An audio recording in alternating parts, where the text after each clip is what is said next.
you can put an end to your type 2 diabetes. Yes, you heard me right. You can end your type 2 diabetes. To effectively and sustainably able to put type 2 diabetes into remission, you have to eliminate carbohydrates. There is no ifs, ands, or buts about it. Please allow me to explain.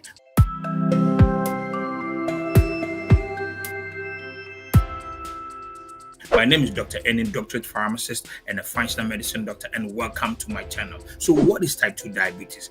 Type 2 diabetes simply means too much glucose in the blood. So how does that come about? See, when we eat the sugar and the starches, we elevate our blood glucose. And by elevating our blood glucose by design, we have to bring the pancreas in by way of insulin to negate the excess glucose in the blood. See, the average adult has about 5 liters of blood. That is equivalent to about 1.5 gallons of blood. And in this, only 1 teaspoon of sugar is considered normal. 1 teaspoon of sugar is also equivalent to 5 grams of carbohydrates. By design, we are not supposed to have too much sugar or glucose in the blood. So anytime we eat anything in excess of 5 grams of carbohydrates, we spike insulin. And the primary job of the insulin is to come in and distribute the excess glucose to the cells. What is not a primary function of insulin is causing the liver to store sugar as fat. Now, the catch-22 on this is, so as long as the liver is able to do the job effectively by rapidly taking sugar and storing it as fat, we don't have a problem. It becomes a problem when the liver becomes resistant to the too much insulin it's receiving. So I have always maintained this and shared this, that type 1 diabetes is pancreatic damage, type 2 diabetes is liver damage, and type 3 diabetes is brain damage, which is Alzheimer's. Type 2 diabetes is a liver damage because once the liver becomes resistant to insulin, the whole dynamics change in the body. And the liver is also the first organ that suffers insulin resistance. So first, there's the rise in blood glucose. Second, the liver helps distribute the excess glucose by way of insulin. Now, if it becomes too high, what happens is it stores it as fat. That is not really the primary job of insulin, but it forces the liver to do that. Type 2 diabetes is excess sugar and glucose or starch. As somebody said, no marriage problems. So no sugar, no type 2 diabetes. It's as simple as that. And keep in mind, there are 3 macronutrients. You have the protein, you have the fat, and you have the carbohydrate. Carbohydrate is the problem. And let's also keep this in mind. The body can function independent of carbohydrates. In other words, we can go without carbohydrates. That is why we have essential amino acid, which is the protein. We have essential fatty acid, but we don't have essential carbohydrates. If you are alcoholic, if you are carbohydrate addicted, you have to take out alcohol. You have to take out carbohydrate to be better. What most people don't know is that when the sugar rises in the blood, it glycosylates the red blood cells. And depending on the percentage that it glycosylates, that is how we are, quote unquote, diagnosed with type 2 diabetes. So if you did go to your doctor and your A1C is 6.5, it means that 6.5% of your red blood cells have been saturated with sugar, and that's the diagnosis. But the problem is this: type 2 diabetes starts with insulin resistance. So once the resistance starts, we start damaging every part of the body. So sometimes clinically, you may not be diagnosed with type 2 diabetes, but you may be suffering the damage of diabetes. And that is what is affecting just about every type 2 diabetic. So insulin resistance can persist for about 10 to 15 years before you see your diagnosis of prediabetes and diabetes, type 2 diabetes for that matter. So you will see the damages of glycosylation even without diagnosis. Your A1C may be fine, but the damage will be there. How do you determine that? Usually when you have your fasting glucose of over 100, it's a sign, it's a clue that there is insulin resistance and there is damage occurring. We have to understand this so that we can move away from what we see as far as comorbidities with type 2 diabetes. So if you are type 2 diabetic, you have to eliminate carbohydrates. There's no ifs and buts about it, as I did mention. We need to get away from it. That is why we need to come low on the carbohydrates. We can go keto, we can go carnivore. We just have to eliminate carbohydrates. No carbohydrate, no type 2 diabetes. And it's as simple as that. Because we have been conscientized to believe that we have to eat the complex carbohydrates, we have to eat this. But really, as you keep doing that, you are damaging your body. The research is very clear that anytime our postprandial numbers, that means the sugar, the blood sugar after 1 hour or 2 hours that we have eaten goes beyond 140, it starts damaging the organs. Must we wait until we have an A1C of 6.5 before we start treating these guys? No, absolutely not.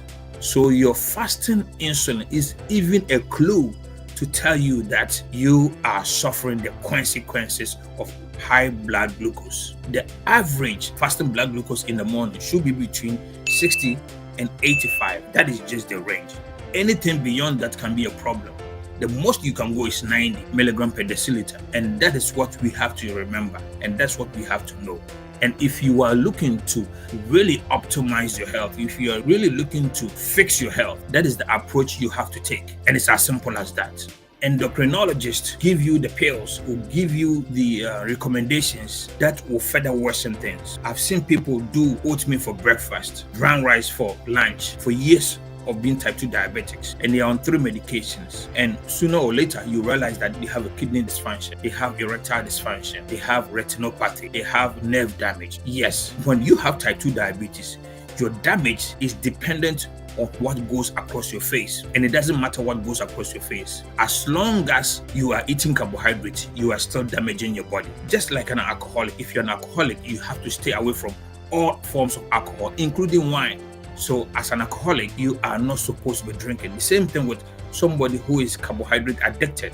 All type 2 diabetes are carb addicted, and you have to eliminate it. If you don't eliminate carbohydrates, you continue to suffer the consequences of type 2 diabetes. Your doctor or your dietitian may tell you oatmeal is good for you. I said no, it's irrelevant. Your doctor or dietitian may say apple is good for you. I say it's irrelevant. If you presented me with apple, oatmeal, brown bread, or wheat bread for breakfast, I would decline all of them as type 2 diabetic because those will spike your blood sugar.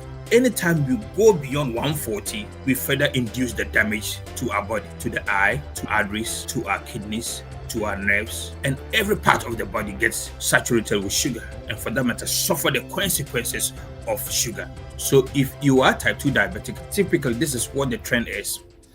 You go in, you get diagnosed with type 2 diabetes, having an A1C of 6.5 or higher. They give you metformin. You stay on metformin. You are told to watch your diet without you being given specifics. You start doing the metformin and doing the same things that got you there. A year, 2 years from that point, you are put on another medication, sulfonylurea groups, like the glipizide, the glimepiride. It gets to a point it doesn't work. You are given Jardians. There's a point it doesn't work, you're put on insulin, and there's a cascade of symptoms and comorbidities that comes as a result of that. Sooner or later, if it's a man, they'll have erectile issues, they'll have eye issues. If you are listening to me, if you have retinopathy, if you have cataract, if you have erectile dysfunction, if you have kidney damage, if you have heart problems, and you are type 2 diabetic, it means that it is not controlled.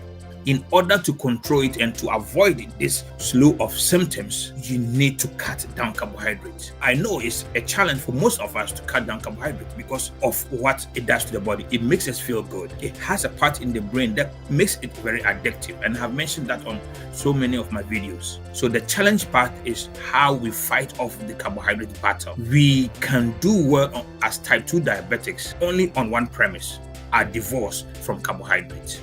And if you are type 2 diabetic, listen to me, that should be your primary focus. Don't let anybody deceive you that, oh, this is complex carbs, this is a good carb. There is no such thing as good carb and bad carb. Carbohydrate is carbohydrate, sugar is sugar. So we have to understand this. The magic number is 140, 7.8 if you're in the UK and other parts of the world that use millimoles, and that should be the key. For those of us who are from Africa, that it becomes a big challenge for us because our diet is predominantly carbohydrates. But if you are really looking to optimize your health, that is the approach you have to take. Once we fix these conditions based on your culture, based on your geographical location, we can figure out the best diet for you. Until then, we have to do what is right to fix our metabolic health. I believe you know a lot of people who have type 2 diabetes. I believe you know a lot of people who have suffered the consequences of type 2 diabetes. Don't be the next victim. You can change it. I have a family history of type 2 diabetes, so I am very passionate about this. You have to eliminate the carbohydrates. You have to fix your health. And the absolutely most therapeutic diet is going low and easy on the carbohydrates. It can be any diet. It can be vegan, it can be vegetarian, it can be whatever, Mediterranean, whatever. But the goal is to limit the carbs, irrespective of the type of diet modality you choose. If you have come this far with me, I know that this channel is for you. Please like, follow, share, and subscribe. So the next time I'm on air, you'll be one of the first to know. And if you need our help fixing your metabolic condition, you can also reach us at 703-670-3640, and that is Green Health Pharmacy and Functional Medicine Center, where we get to the root of all issues. And until another episode, my name is Dr. Ennin. Thank you.